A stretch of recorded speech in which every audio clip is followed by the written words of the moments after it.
안녕하세요. 사연 읽어주는 남녀입니다. 오늘도 와주셔서 감사드리며 그럼 오늘의 사연 바로 시작하겠습니다. 안녕하세요. 저는 어느덧 13년째 결혼 생활에 접어들고 있었어요. 아이 없이 지내는 삶에도 큰 불만은 없었습니다. 남들이 보기엔 저희 부부가 평온하고 화목해 보였을 거예요. 하지만 현실은 달랐죠. 실제로는 몇 년 전부터 남편과 거의 말을 섞지 않고 지냈습니다. 밥을 먹을 때도 각자 시선을 피한 채 마치 낯선 사람처럼 행동했어요.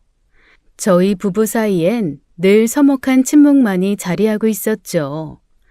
그저 습관처럼 함께 지낼 뿐 진짜 부부라는 느낌은 사라진 지 오래였습니다. 하지만 그때까지도 저는 이 냉랭한 생활이 어떤 비극으로 이어질지 알지 못했죠. 그날따라 남편은 유난히 늦게 퇴근했습니다. 시간은 벌써 자정을 넘어가고 있었죠. 남편은 들어오자마자 아무 말 없이 욕실로 들어가 샤워를 시작했어요. 그 순간 소파에 던지듯 놓여있던 남편 가방 안에서 진동음이 들렸습니다. 가방 안에서 남편의 핸드폰이 계속 울리더군요. 평소라면 신경도 쓰지 않았을 테지만 그날은 연달아 오는 문자가 이상하게 마음이 쓰였어요. 저는 식탁에서 일어나 남편 가방으로 다가가 핸드폰을 꺼내 열었습니다. 남편 핸드폰은 잠겨 있지 않았어요. 메시지가 몇 개 도착해 있었어요. 전화번호가 저장되어 있지 않은 사람의 의미 없는 스팸 문자였어요. 스팸 문자를 무슨 이렇게 여러 개를 보내냐? 참나. 대수롭지 않게 핸드폰을 가방에 다시 넣으려다가 제 시선을 확 사로잡은 것은 사진 한 장이었습니다. 그건 몇 시간 전에 온 메시지였어요. 메시지 창에는 임신 테스트기 사진이 보이더군요. 선명하게 두 줄이 그어져 있는 임신 테스트기였죠. 우리 아기 생겼어요. 그 짧은 문장에 제 눈을 의심했죠. 그때부터 숨이 가빠오기 시작했습니다.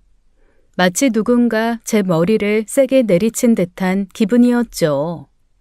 남편이 다른 여자와 관계를 맺고 심지어 아이까지 생겼다는 충격적인 현실을 직감했습니다. 손끝이 떨리고 다리가 풀리는 것 같았지만 저는 억지로 정신을 붙잡았어요.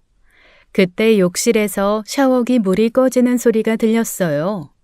저는 재빨리 남편 폰에 있던 그 문자를 제 핸드폰으로 촬영해두고 남편 핸드폰을 다시 가방에 넣었죠. 이윽고 욕실 문이 열리고 남편이 나왔어요. 오늘 너무 피곤하다. 나 먼저 들어가 잘게.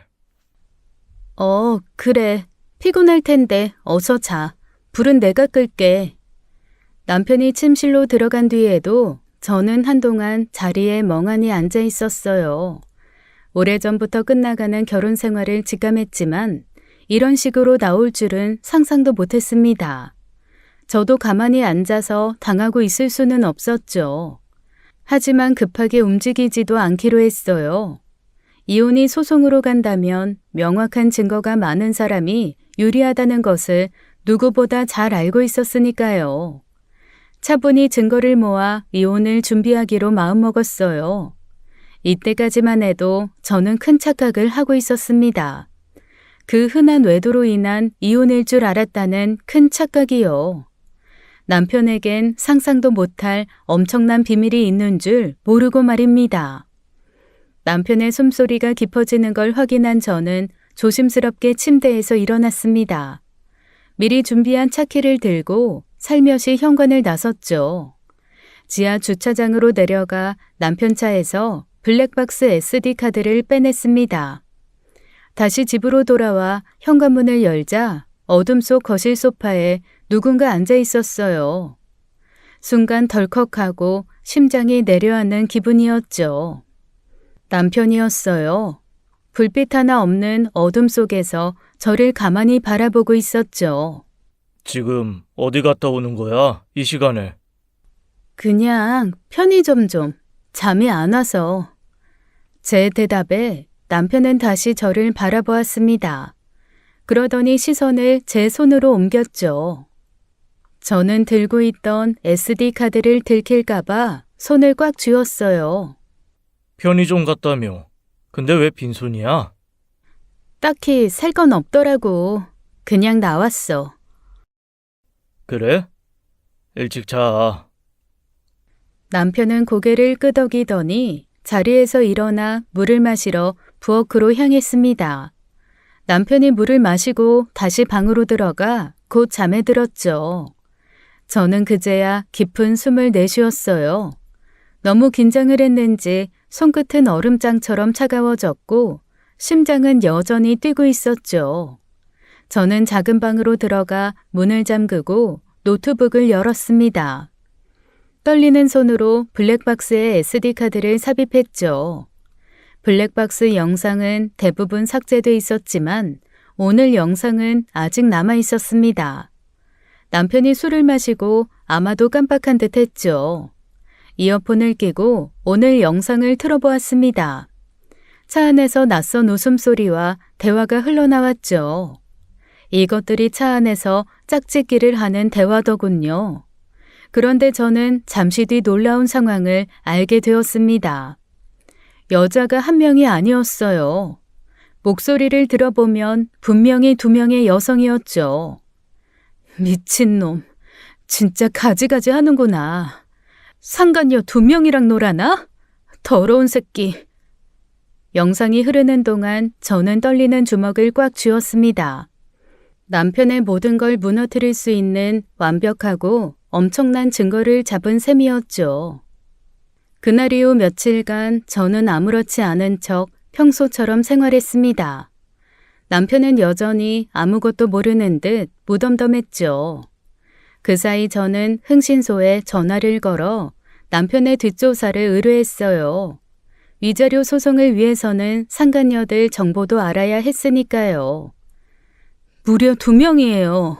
미친놈. 하여간 정신 나간 여자들 같으니까 둘 다 정확히 누군지 꼭 알아내주세요. 사모님 걱정 마세요. 최대한 빠르게 확인해서 연락드릴게요. 흥신소와의 통화가 끝나자마자 법원 사이트에 접속해 재산 조회 신청 방법도 꼼꼼히 알아봤습니다. 이혼을 하더라도 억울함 없도록 제 권리는 모두 찾을 생각이었죠. 그렇게 한 달이란 시간이 흘렀습니다. 마침내 흥신소에서 온 조사 결과 봉투가 제 손에 들어왔죠. 봉투를 여는 순간 심장이 다시 빠르게 뛰기 시작했어요. 조사 결과는 예상했던 그대로였습니다.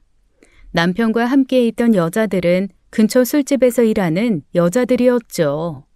이제 더 이상 망설일 이유가 없었습니다. 저는 그날 저녁 식탁에 마주 앉은 남편 앞에 조사 결과를 던져놓았어요. 외도 증거가 담긴 보고서를 보고도 남편은 침묵으로 일관했죠.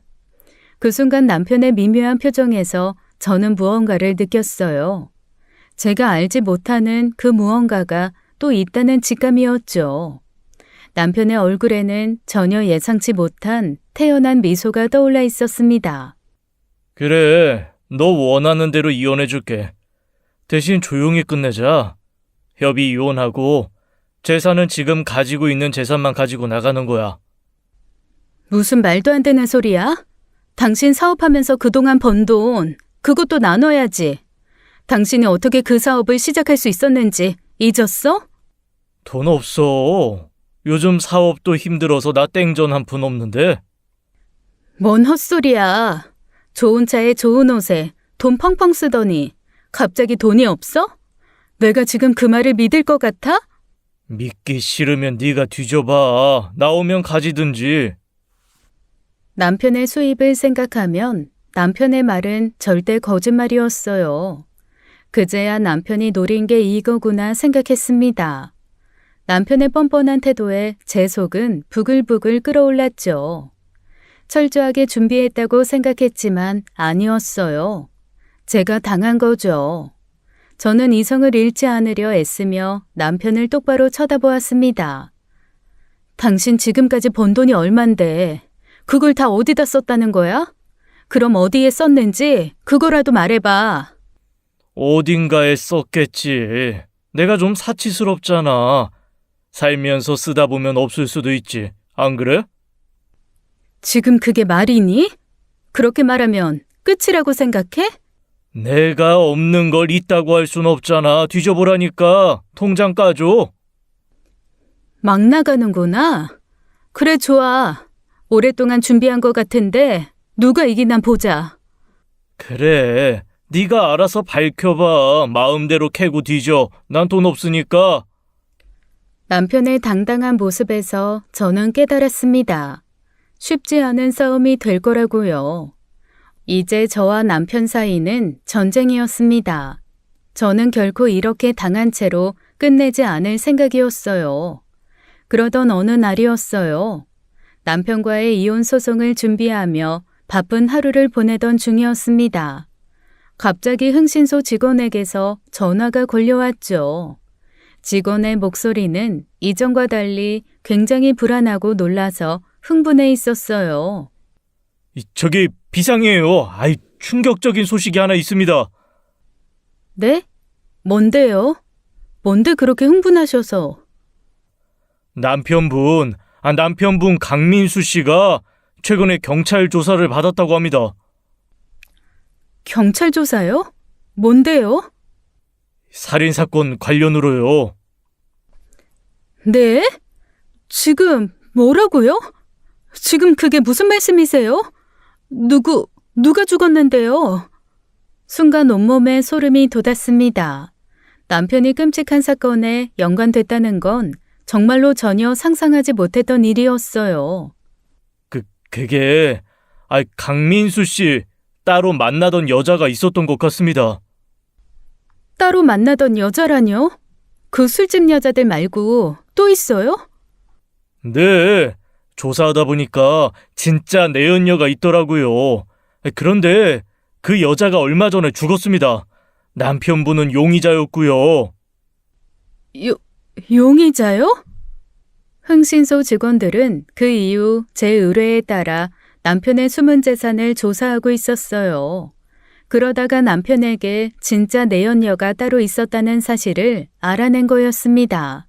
제가 확보한 차 안의 술집 여자들은 단순히 그날의 유의를 위한 상대였을 뿐이었죠. 그런데 내연녀가 죽었다는 것이었어요. 경찰에서는 타살일 수도 있다고 보고 조사를 했고 남편이 용의선상에 올랐던 거죠. 도저히 믿을 수가 없었어요. 그런데 남편분은 용의선상에서 제외됐습니다.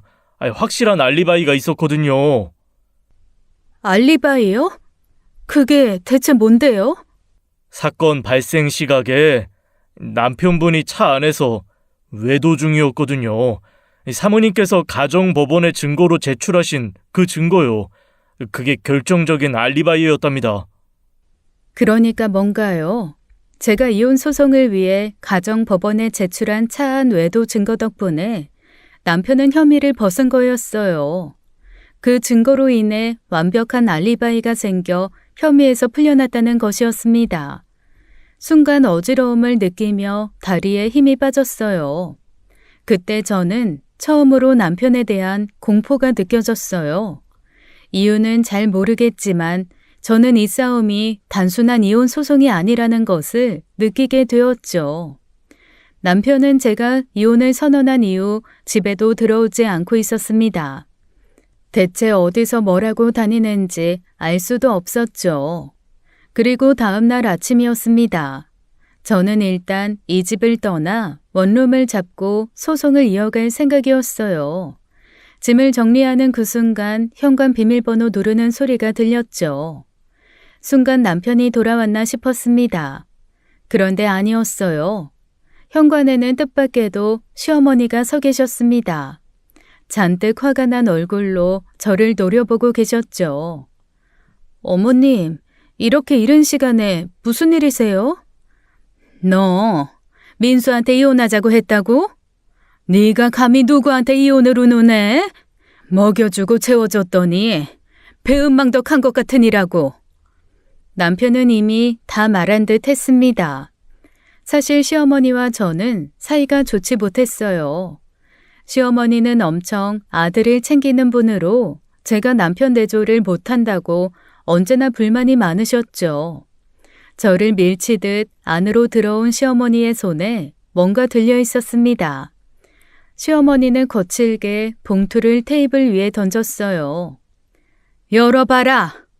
이게 뭔데요, 어머님? 합의 이혼 서류다. 사인해라.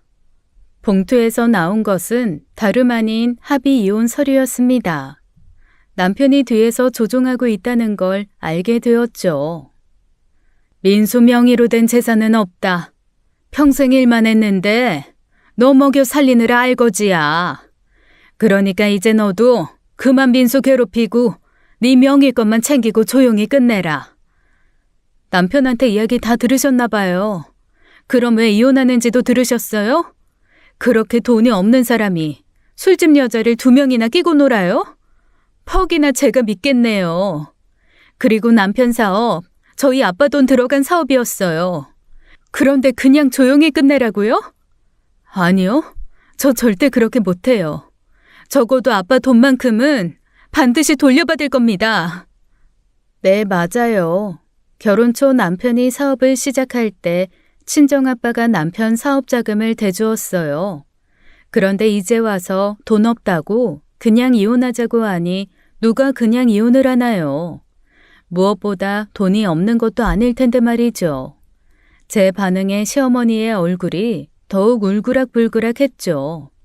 다시 제게 다가서며 위협적이고 고압적이게 명령을 했어요. 서류를 가리키며 당장 서명하지 않으면 가만두지 않겠다고 협박했습니다. 협박은 이 집안 내력인 듯 했어요. 시끄럽고 받아. 당장 사인해. 더럽게 질질 끌지 말고. 저 이런 협박엔 안 넘어가요. 아무리 소리 질러도 절대 그 서류에 도장 안 찍을 겁니다. 아, 놓으시라고요. 그러자 시어머니는 품에서 인주를 꺼내더니 제 손목을 잡아 끌며 강제로 지장을 찍게 하려고 했습니다. 나이 70이 가까운 분이 어찌나 힘이 세던지 손목이 얼얼하게 아프더군요.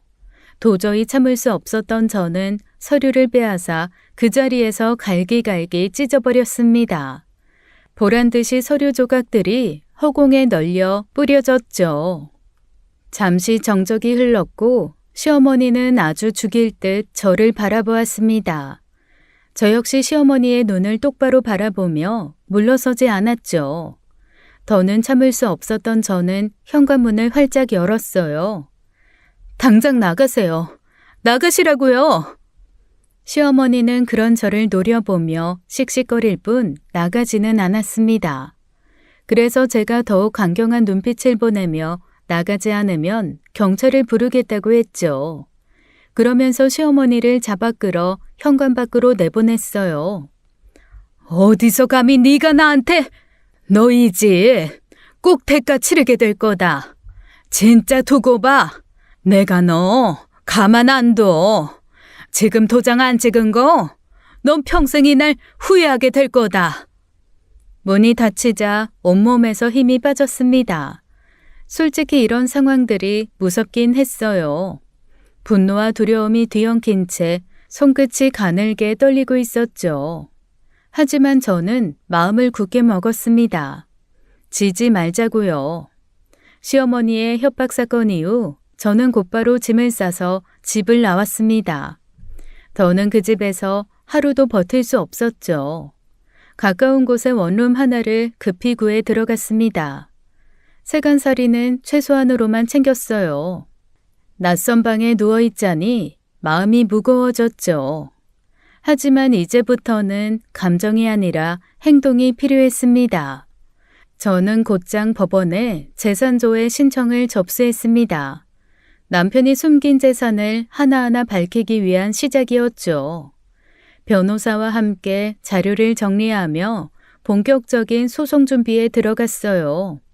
매일이 전쟁 같았지만 저는 포기할 수 없었습니다.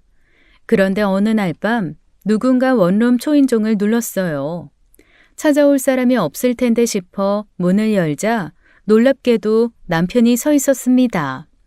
손에 봉투 하나를 들고 있었죠.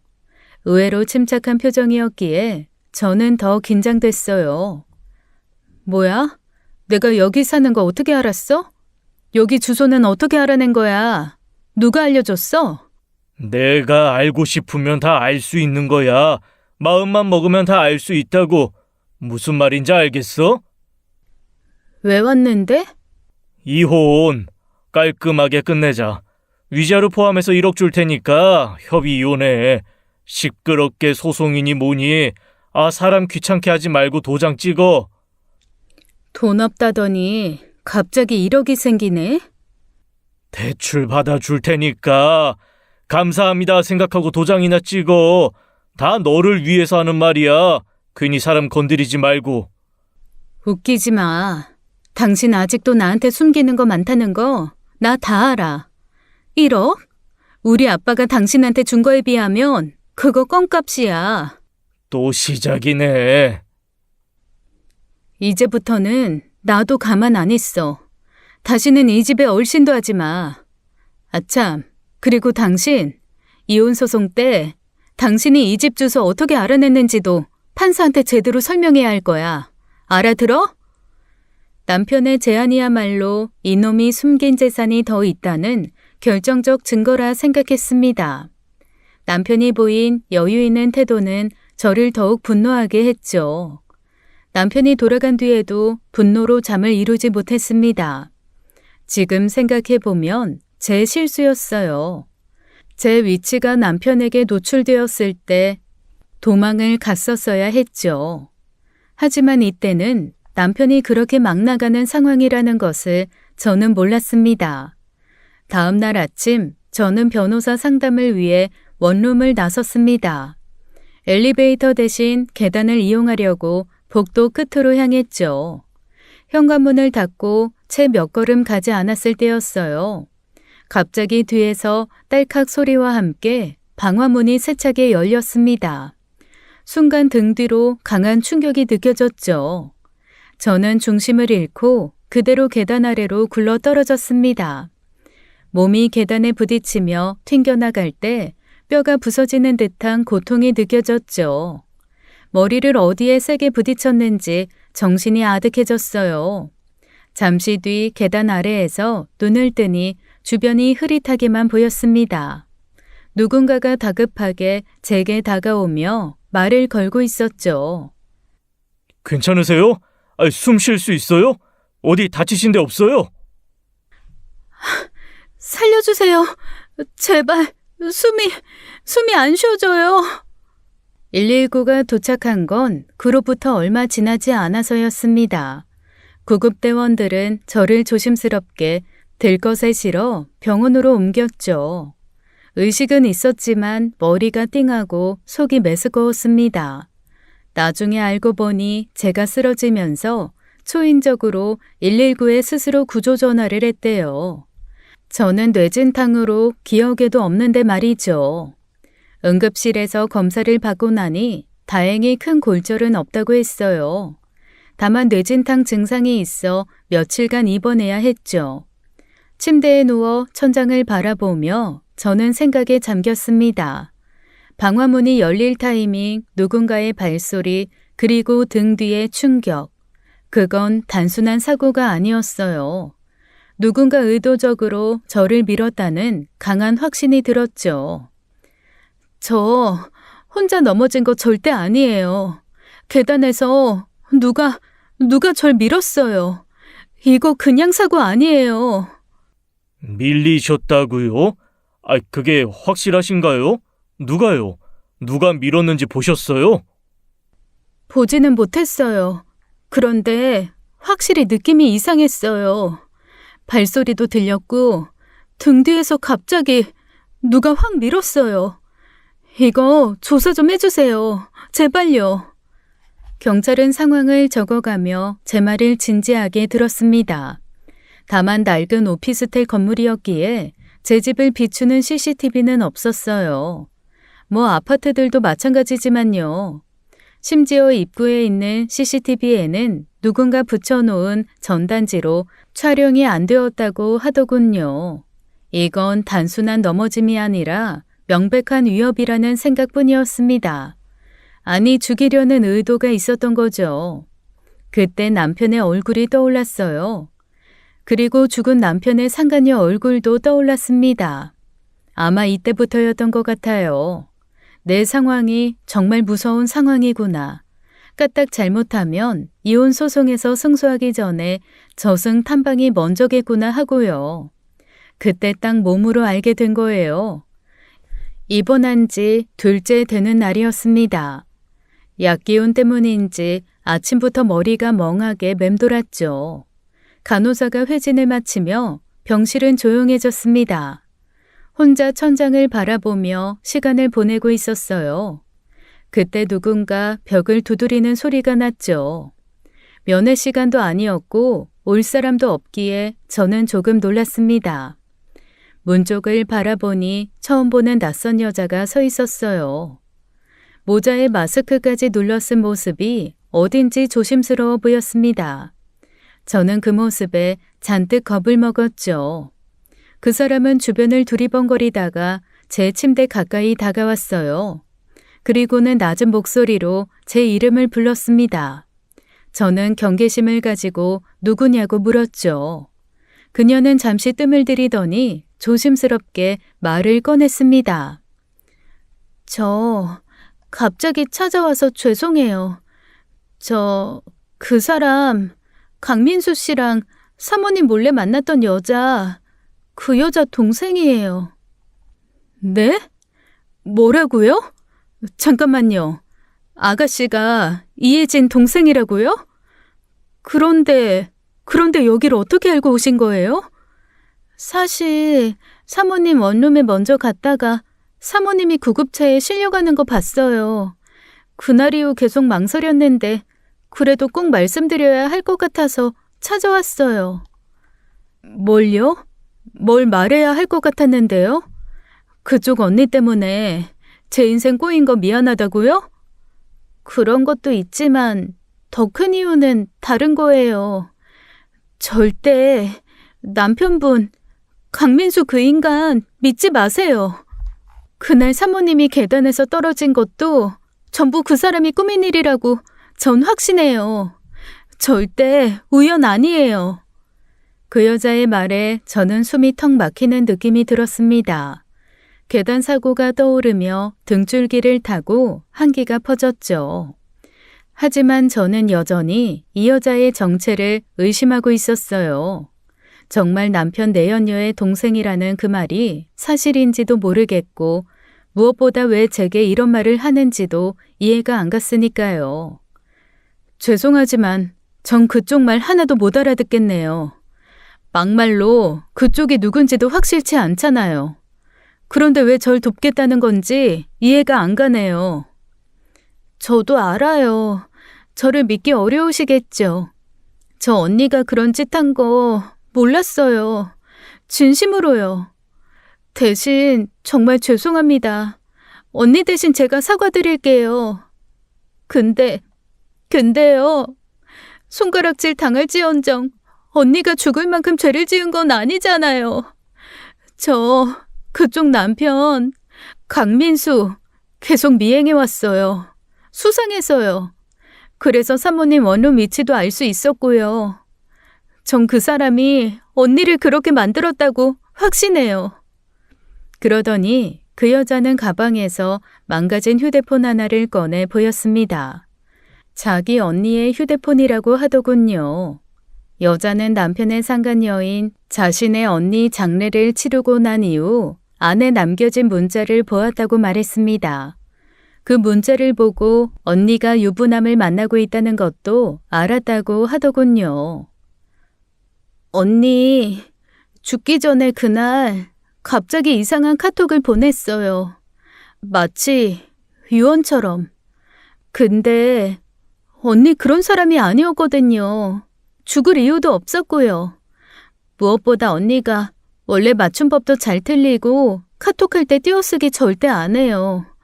근데 그때 온 이상한 카톡은 띄어쓰기까지 하나 틀린 게 없었어요. 네? 그게 무슨... 그럼 이혜진 씨가 보낸 카톡이 아니라는 거예요? 제 생각에는 그래요. 사람이 그렇잖아요. 오랜 카톡으로 대화한 사람이면 대충 그 사람 스타일을 알잖아요. 그런데 그건 아니었어요. 언니 핸드폰으로 보내진 카톡이지만 정말 낯선 사람이 보낸 것 같은 느낌이었어요. 그럼 제 남편이 그랬다는 거예요? 경찰도 남편분 포함해서 주변 다 조사했대요. 근데 뚜렷한 게 안 나왔다고 하더라고요. 그래서 그냥 사건 종결 쪽으로 가고 있고요. 혹시 언니 이혜진 씨 임신한 거 알고 있었어요? 아니에요. 절대요. 언니 임신 안 했어요. 그건 제가 확실히 알아요. 임신 못하는 몸이거든요. 네? 아니 무슨... 그럼 혹시 이혜진 씨가 그걸로 제 남편을 거짓 협박해서 남편이 사람 시켜서 그런 짓을... 그건 저도 잘 모르겠어요. 근데 한 가지는 분명해요. 언니는 스스로 그런 선택할 사람이 절대 아니에요. 그리고 강민수 그 인간 뭔가 숨기고 있어요. 절대 그 인간이랑 단둘이 만나지 마세요. 이거 꼭 말해주고 싶었어요. 저는 머릿속이 복잡해졌습니다. 남편의 내연녀가 임신을 하지 않았다는 사실에는 큰 충격을 받았죠. 그렇다면 대체 그 문자와 임신 테스트기 사진은 무엇이었을까요?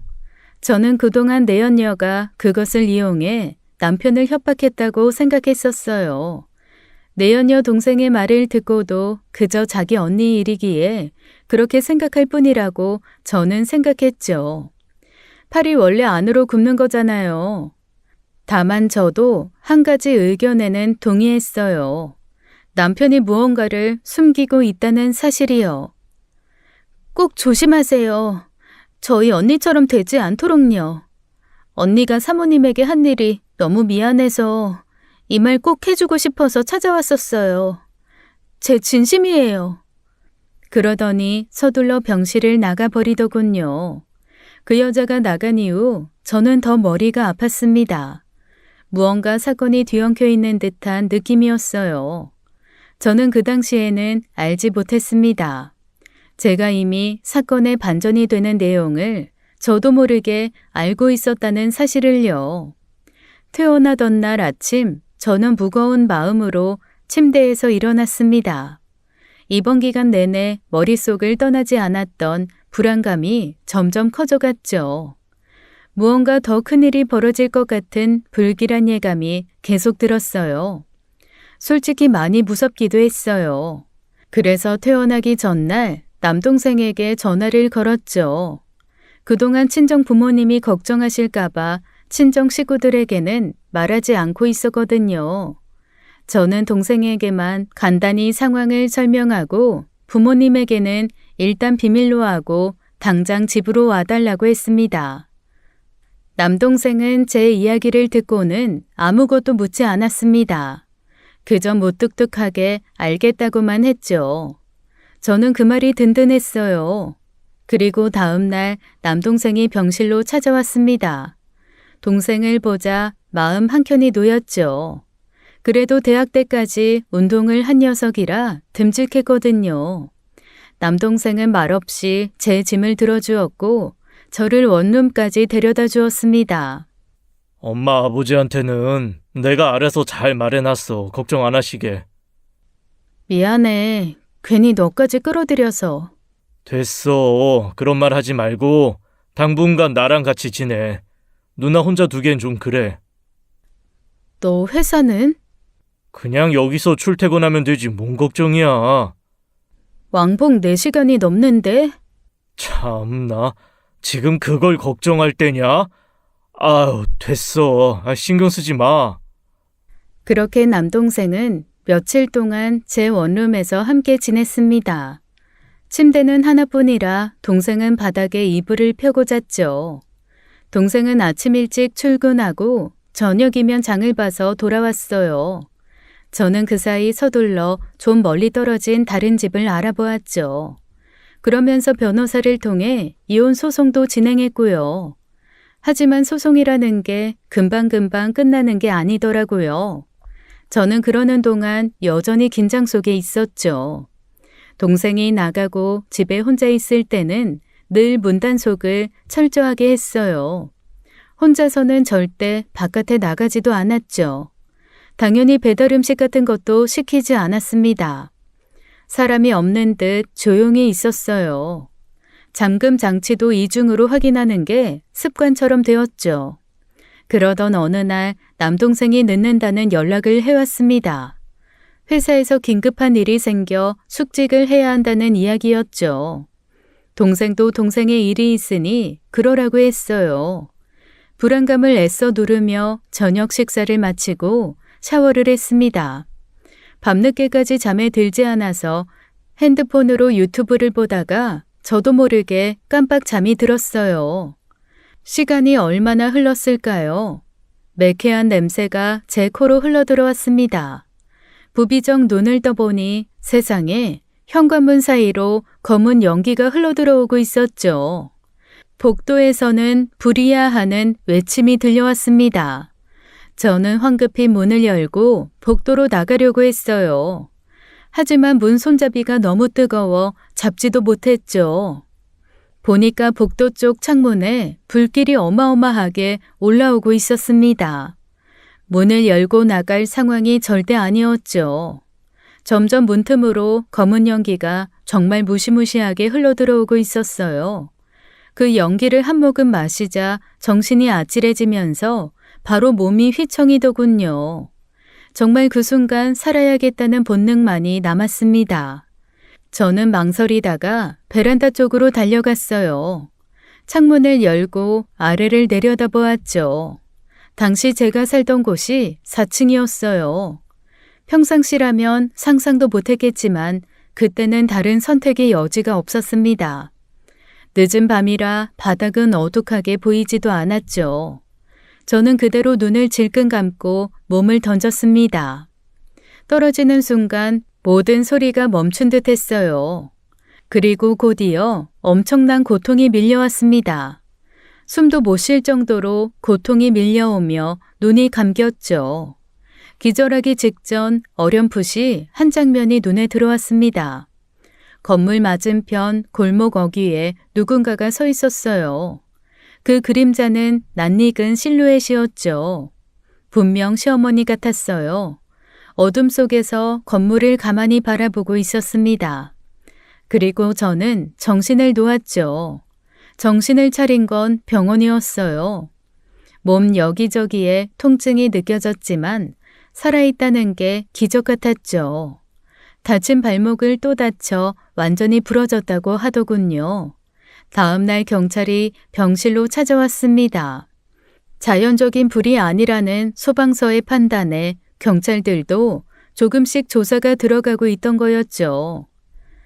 저 그날 골목에서 누군가 서 있는 걸 봤는데요. 아무래도 저희 시어머니 같았어요. 네? 시어머니를 보셨다고요? 그런데요. 그게 아니라요. 전혀 그쪽에 오실 분이 아니세요. 그러니까 그 시간에 거기에 서 있던 게 이상한 거죠. 그 사람 먼저 조사해보세요. 환자분 그건 착각일 수도 있어요. 시어머니시면 나이가 좀 있으실 텐데 그럼 고령의 어르신이 그런 일을 했다고 보긴 좀... 그리고 기절하셨다면서요. 그때 헛것 보신 걸 수도 있고요. 그럼 물을게요. 불 누가 일부러 낸 거 맞죠? 그래서 지금 다친 사람들 하나하나 조사해보시는 거잖아요. 네, 아무래도 인화성 물질이 발견돼서요. 그러니까 저희 시어머니 제대로 조사 좀 해보시라고요. 건물 주변 CCTV, 사각지대까지 전부 다요. 놓치지 말고요. 네, 일단 알겠습니다. 저희 쪽에서 확인해 보겠습니다. 제가 본 게 환상일 수도 있습니다. 지나친 스트레스로 인해 비슷한 사람을 보고 착각한 것일 수도 있어요. 시어머니를 본 것도 아주 찰나의 순간이었고 솔직히 저도 대략적인 형체만 본 것이었으니까요. 하지만 저는 직감적으로 시어머니라는 생각을 지울 수 없었습니다. 이 사건 이후 병원에 입원한 사실이 친정 부모님 귀에까지 들어갔습니다. 너무나 심각한 상황이었기에 동생이 부모님에게 알린 거죠. 당장 전화가 걸려왔고 아버지의 목소리는 분노로 가득 차 있었어요. 대체 일이 이 지경까지 왔는데 왜 말을 안 한 거야? 지금 이거 너 심각한 범죄에 연루된 거야, 알아? 지금 당장 내려와. 아빠, 나 시끄럽고 당장 지훈이 차 타고 내려와. 더는 거기 있지 말고. 결국 저는 퇴원 후 남동생의 차를 타고 고향으로 향하게 되었습니다. 차 안에서 저는 창밖을 바라보며 말없이 앉아 있었죠. 대체 일이 왜 이 지경까지 흘러가고 있는지 알 수가 없었어요. 이해가 안 되잖아요. 남편은 그냥 저와 이혼만 해주면 그만입니다. 그런데 대체 누가 이런 일을 자꾸 일으키는지 알 수가 없었죠. 고작 재산분할 돈 때문에요? 어느 미친놈이 재산분할이 싫어서 이딴 짓을 할까요? 모든 게 우연인데 지금 이혼 소송 중이라 제가 껴맞추고 있나 싶을 정도였어요. 그런데 도중에 문득 어떤 것이 떠올랐습니다. 그 순간 온몸에 소름이 돋았죠. 지훈아, 잠깐만. 누나, 원룸에 잠깐만 들렸다 가자. 금방이면 돼. 뭐? 아이, 지금 거길 가자고? 거길 왜 가? 누나 아직 위험하다고 내가 몇 번을 말했어. 나도 알아. 근데 꼭 확인해야 하는 게 있어. 잠깐이면 돼. 아, 진짜 왜 이렇게 고집을 부려? 아, 알겠어. 잠깐만이야. 딱 그것만 확인하고 나오는 거다. 남동생은 못마땅한 얼굴로 운전대를 돌렸습니다. 원룸 근처에 도착하자 폴리스 라인이 건물을 둘러싸고 있었어요. 불탄 흔적이 건물 외벽에 그대로 남아 있었죠. 다행히 주변을 지키는 경찰이나 소방대원은 없었습니다. 저는 슬쩍 폴리스 라인을 뒤로하고 건물로 들어갔죠. 저는 조심스럽게 건물 안으로 들어갔습니다. 복도에는 여전히 타다 남은 냄새가 가득했어요. 조명도 모두 나가서 건물 안은 암흑 그 자체였죠. 간신히 창으로 들어오는 달빛에 기대고 제가 살던 원룸으로 향했습니다. 제가 살던 원룸 문을 열자 내부는 그을림으로 가득했어요. 창문으로 뛰어내리지 않았다면 상상만 해도 끔찍했습니다. 저는 곧장 반쯤 타버린 제 침대로 향했습니다.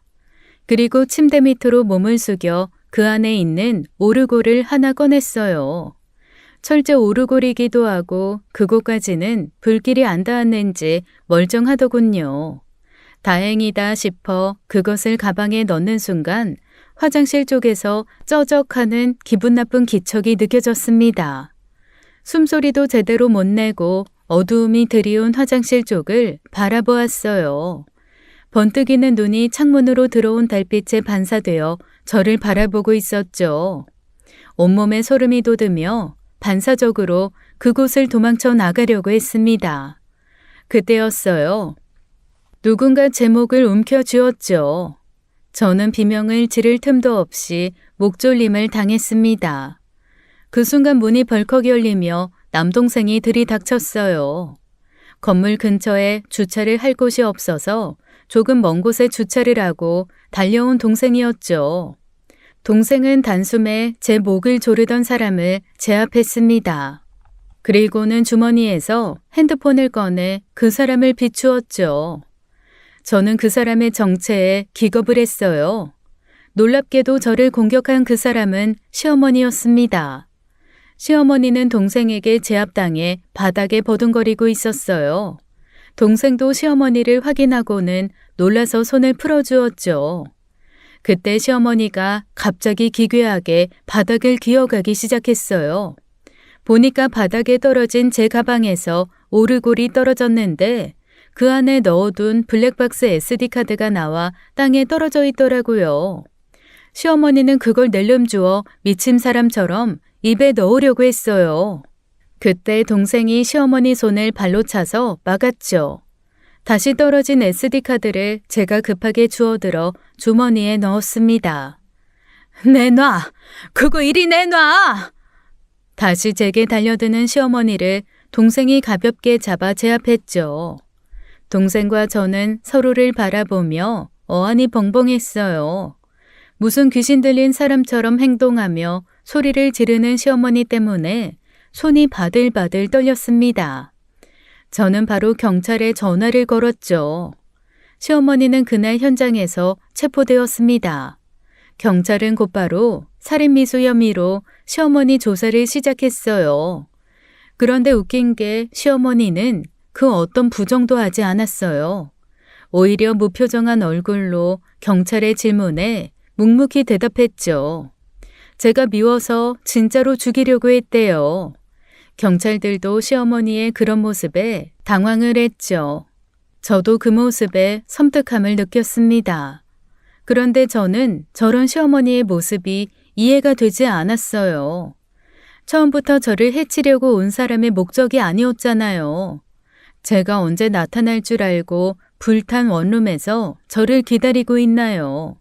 말이 안 되는 일이잖아요. 그런데 조사 중 또 다른 충격적인 일을 저는 알게 되었습니다. 알고 보니 경찰도 이미 시어머니 신병을 확보하려고 하고 있었대요. 원룸 건물에 휘발유를 뿌리고 도주하는 시어머니의 모습이 CCTV에 찍혀 있던 겁니다. 제가 건물에서 뛰어내린 후 잠시나마 본 게 정말 시어머니가 맞았던 거죠. 방화 혐의는 더 이상 부인할 수 없는 상황이었습니다. 수사팀은 시어머니의 범행 동기를 집중적으로 파고들기 시작했어요. 저도 그게 궁금했고요. 그런데 그때 시어머니 입에서 청천벽력 같은 말이 나왔습니다. 그년도 내가 없앤 거야. 처음엔 누구도 시어머니가 말하는 그년이 누구를 말하는지 알 수 없었어요. 그년도 내가 죽였다고. 네? 지금 뭐라고 하셨습니까, 할머니? 누구를 말씀하시는 거예요? 민수가 만났던 그 요망한 것. 그년도 내가 헤어지라고 해도 싫다기에 죽였수다. 네? 할머니, 지금 여기 경찰서예요. 그런 식으로 말씀하시면 큰일 나세요. 경찰 양반, 지금 나 자수하는 거요. 그러니까 분명히 받아 적어요. 자수하는 거라고.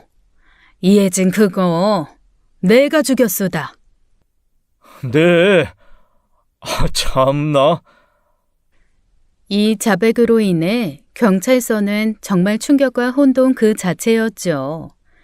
결국 시어머니는 남편 내연녀 살해 혐의까지 더해져 3가지 중범죄의 피의자가 되었습니다.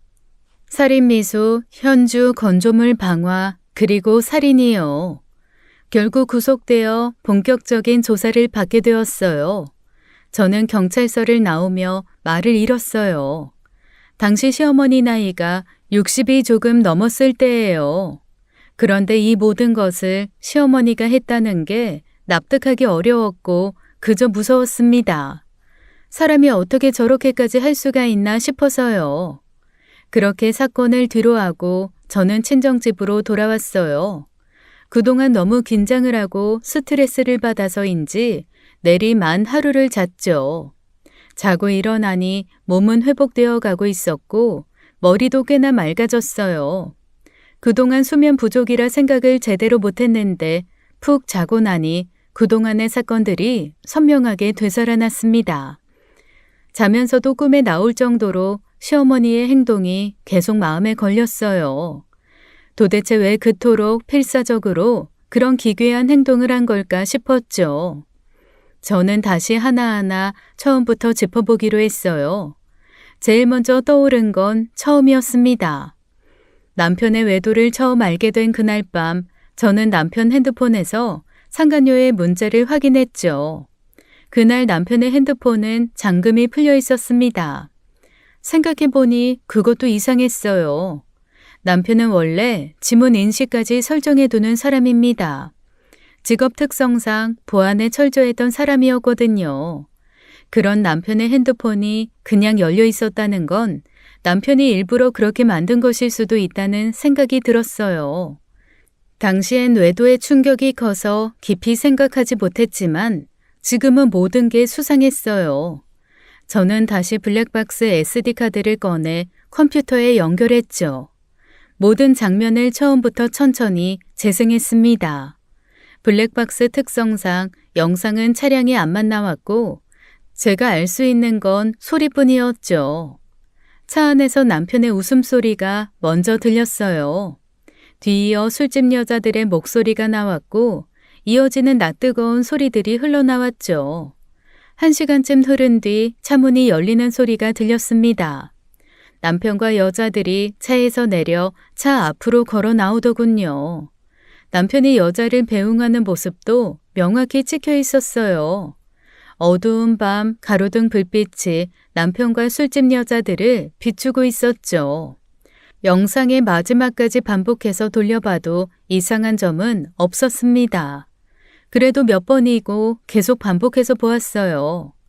그때였습니다. 멈춰있던 화면 속에서 무언가 눈에 들어왔어요. 수십 번 반복해서 본 장면이었지만 그 순간 다르게 느껴졌죠. 그 순간 심장이 세차게 뛰기 시작했습니다. 저는 바로 입고 있던 옷 위에 외투를 걸쳤어요. 어딜 나가려고? 너 아빠 말 못 들었어? 안 돼. 지금은 위험해. 그냥 있어. 경찰서에 다녀올게. 잠깐이면 돼. 예, 지영아. 그동안 시어머니와 남편의 이상 행동의 이유를 다른 곳에서 찾아야 할 게 아니었어요. 증거를 제가 가지고 있었던 겁니다. 모르고 있었을 뿐이었죠. 저는 핸드백에 SD 카드를 챙겨서 곧장 경찰서로 향했습니다. 제가 경찰서에 간 이후 수사팀은 남편을 다시 용의자로 보고 재조사를 했어요. 남편 상간녀 죽음에 대한 수사요. 경찰은 결정적인 증거를 확보하기 위해 남편의 DNA를 채취했습니다. 그동안 증거가 없기에 남편이 이를 거부했다고 해요. 외도를 하고 있었다라는 완벽한 알리바이가 있었기에 영장 발부도 어려워 강제로 DNA 채취도 못했다고 합니다. 그런데 제가 경찰서를 다녀간 이후 영장 발부가 가능해졌죠. 결국 강제로 남편 DNA를 채취했어요. DNA 감정 결과는 얼마 지나지 않아 나왔습니다. 상간녀 손톱에서 채취된 미세 혈흔과 남편의 DNA가 일치했어요. 경찰은 그 결과를 근거로 남편을 강도 높게 조사하기 시작했습니다. 그리고 결국 남편은 상간녀 죽음에 대한 진범임을 자백하고 말았죠. 사실은 이랬어요.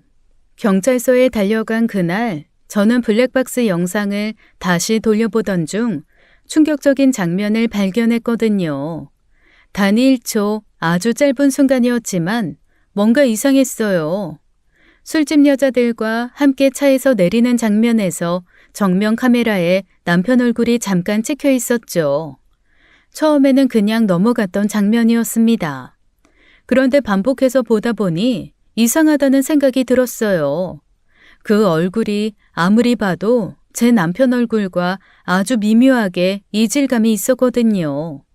목소리는 똑같았고 행동도 익숙했는데 뭔가 얼굴이 미묘하게 달랐어요. 그 순간 제 마음속에 한 명이 떠올랐습니다. 바로 서방님이요. 남편과 서방님은 1살 차이에 체격도 비슷하고 얼굴도 정말 놀랍게 비슷하게 생겼어요. 무엇보다 특히 목소리가 정말 비슷했죠. 그래서 제가 결혼했을 때 둘이 쌍둥이 아니냐고 했을 정도였습니다. 서방님은 제가 결혼하고 1년 뒤에 일본으로 떠났어요. 하지만 만약 서방님이 귀국해 있었다면, 그리고 만약 남편이 서방님에게 자신인 척 해달라고 부탁했다면 모든 퍼즐 조각이 하나로 맞춰지는 기분이 들었습니다. 그래서 저는 자리를 박차고 일어나 서울까지 바로 운전해서 갔어요. 담당 경찰서로 달려가 담당 형사를 찾았죠. 형사에게 저는 영상을 틀고 그 장면을 보여주며 말했습니다. 이 사람이요. 제 남편이 아닐 수도 있어요. 네? 아이, 그게 무슨... 저희도 확인을 했지만 남편분 맞으신데... 제대로 보세요. 여기요. 이 장면이요. 이 사람 제 남편 아닐 수도 있어요. 아니, 아닌 것 같아요. 아무리 봐도 저희 서방님 같아요. 네?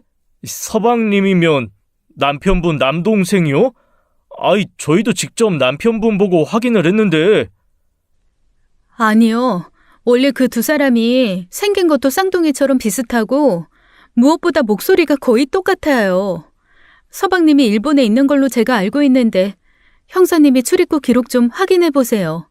서방님, 최근에 일본에서 귀국한 기록이 있는지 확인해 주실 수 있어요? 네, 가능하죠. 알겠습니다. 수사팀에 바로 요청 넣어볼게요. 말씀하신 내용도 같이 전달드리고요. 며칠 뒤 형사님은 충격적인 사실을 제게 알려왔습니다.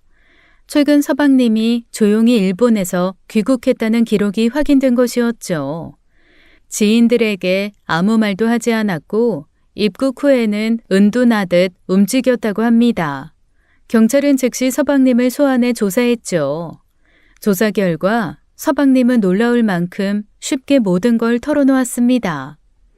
그날 차 안에 있었던 거 저 맞습니다. 저 아무 죄 없어요. 그냥 형이 불러서 왔고 시키는 대로 술집 여자들 사서 논 것뿐이에요. 알고 보니 서방님은 일본에서 빚에 힘겹게 살고 있었는데 최근 남편이 불러 돈을 주며 한 가지 일을 시킨 것이었어요. 바로 남편인 것처럼 행세하며 남편 차에서 여자 2명과 놀라고요. 서방님의 진술에 따라 사건의 방향이 완전히 뒤바뀌게 되었습니다. 남편은 일부러 서방님에게 그 일을 시킨 것이에요. 그리고 제가 상간녀에게 온 문자를 볼 수 있도록 핸드폰 비번도 풀어둔 것이었고요. 그리고는 화장실에 들어가 다른 핸드폰으로 자기 핸드폰에 문자를 보낸 것입니다. 계속 연달아 문자를 보내 제가 남편 핸드폰을 확인하도록요. 남편은 그 이후 저와 싸우고 제가 하루 이틀 뒤 증거 수집에 들어갈 거라고 생각했나 봐요. 그런데 저와 서방님이 남편 예상보다 너무 빨리 움직인 거죠. 저는 남편에게 상간녀 문자 증거를 들이밀며 싸우기보다 그 즉시 증거 수집에 먼저 들어갔고 서방님은 남편 예상보다 빨리 돌아와 주차장에 남편 차를 두고 간 거죠. 그래서 그 직후 서방님이 지하 주차장에 두고 간 차량의 블랙박스 영상을 자기도 확인을 못한 거였어요. 제가 바로 블랙박스 영상이 들어있는 SD카드를 빼서 가져가 버렸으니까요. 그 이후 서방님이 영상에 자기가 찍혀 있을지도 모른다는 말을 남편에게 했고 남편은 불안해서 그 영상이 들어있는 SD카드를 찾으려고 한 겁니다. 이 과정을 시어머니도 모두 알고 있었고요. 물론 그 영상이 가정법원에도 있긴 했어요. 하지만 누가 그 영상을 보며 남편이 아니라 서방님 아닐까라는 생각을 했겠어요. 법원 관계자들은 서방님 얼굴도 모를 테니까요. 오직 저만 할 수 있는 생각이었죠. 그러니 제가 그 영상을 가지고 있는 것이 불안했던 겁니다. 남편과 시어머니 입장에서는요. 그래서 제가 살고 있던 원룸에 불까지 놓은 거였어요. 제가 아니라 그 증거를 없애려고요. 그제야 저는 모든 상황을 이해할 수 있었습니다. 왜 남편의 핸드폰 잠금이 풀려 있었는지, 왜 증거가 너무 쉽게 보였는지 모두 다 계획된 연출이었어요. 상간녀를 없앤 것이 남편이면서 남편은 저를 이용해 완벽한 알리바이를 만들려고 했던 겁니다. 심지어 그 증거를 제 손으로 가정법원에 제출하게 만들어 경찰도 속인 거죠. 그 결과 경찰은 그동안 영장조차 청구하지 못했고요. 하지만 작은 실수 하나로 그 모든 게 드러났습니다. 결국 경찰은 남편과 시어머니를 중심으로 수사를 확대했어요. 재조사 과정에서 놀라운 사실이 드러났죠. 남편과 시어머니는 처음부터 공범이었습니다. 시어머니는 남편의 죄를 숨기려고 묻어내를 쓴 거죠. 참 대단하신 모성애라고 해야 하는지 어이가 없더군요. 저는 그 소식을 듣고도 쉽게 믿기지 않았어요. 어떻게 그럴 수 있나 싶었어요. 수사 과정에서 드러난 진실은 잔혹했습니다. 수사 기록에 따르면 남편이 재산을 상간녀 명의로 빼돌려 두었대요. 그런데 상간녀가 남편 뒤통수를 치고 그 재산을 들고 도망치려 했던 모양이에요.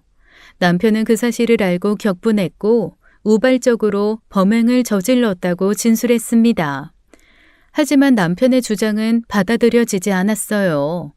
명백하게 사전에 준비를 했다는 게 다 드러났잖아요. 우발적 범행이 아니라 치밀한 사전 준비가 있던 범죄였던 것이었죠. 법원은 이 모든 범행에 대해 엄중한 판단을 내렸습니다. 남편에게는 징역 20년, 시어머니에게는 징역 14년형이 선고되었죠. 그들의 얼굴을 마지막으로 마주한 법정에서 저는 단 한마디도 하지 않았어요. 분노도 눈물도 없었습니다. 이미 제 감정은 그 인간 같지도 않은 것들에게 어떠한 감정을 느낄 선을 넘었기 때문이었어요. 그 뒤 몇 달이 지나 이혼 소송도 마무리되었어요. 남편이 상간녀 명의로 은닉해 두었던 재산 중 절반이 제게 분할되었죠. 피로 얼룩진 돈 같아서 저는 그 돈이 참 찜찜하더군요. 그래서 모두 기부를 해버렸습니다. 제게는 피가 묻은 돈이지만 새로운 곳에서는 깨끗한 돈으로 쓰일 거라 생각해서요. 그렇게 저는 드디어 그 사람들과 완전히 연을 끊고 새 삶을 시작할 수 있게 되었습니다. 지금까지 사연 읽어주는 남녀였습니다. 끝까지 시청해주신 여러분 감사드리며 저희는 다음 사연으로 돌아올게요. 감사합니다.